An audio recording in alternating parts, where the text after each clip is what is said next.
တငယ်ချင်းများအားလုံးမင်္ဂလာပါဒီဗီဒီယိုထဲမှာ week 6 RP mission တွေကိုမင်္ဂလာပါတာနဲ့ရှင်းပြပေးမှာချစ်လို့ဗီဒီယိုကိုဆုံးအောင်ကြည့်ပေးပါရှင်ကဲ week ထဲဝင်ကြည့်ကြမယ်နော်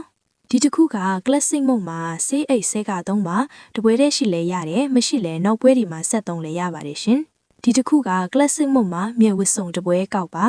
ဒီတစ်ခုက classic mode မှာရန်သူခေါင်းကို damage နဲ့ရအောင်ဖြစ်ပါတပွဲတည်းမဟုတ်ပါဘူးနော်နောက်ပွဲဒီမှာဆက်ဖြစ်လဲရပါတယ်ရှင်ဒီတစ်ခုက week 6မှာစုစုပေါင်းမိနစ်360ပွဲထဲမှာနေပါ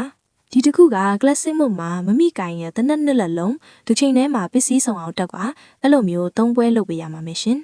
ဒီတစ်ခုက classic mode မှာ M249 တနက်နဲ့ရန်သူ3កောင်တက်ပါတပွဲတည်းမရလဲနောက်ပွဲဒီမှာဆက်သက်လဲရမှာတယ်ရှင်ဒီတစ်ခုက classic mode ကအဖွဲလိုက်ပွဲမှာမမိသို့မဟုတ်မမိအဖွဲတွေကတယောက်ယောက်က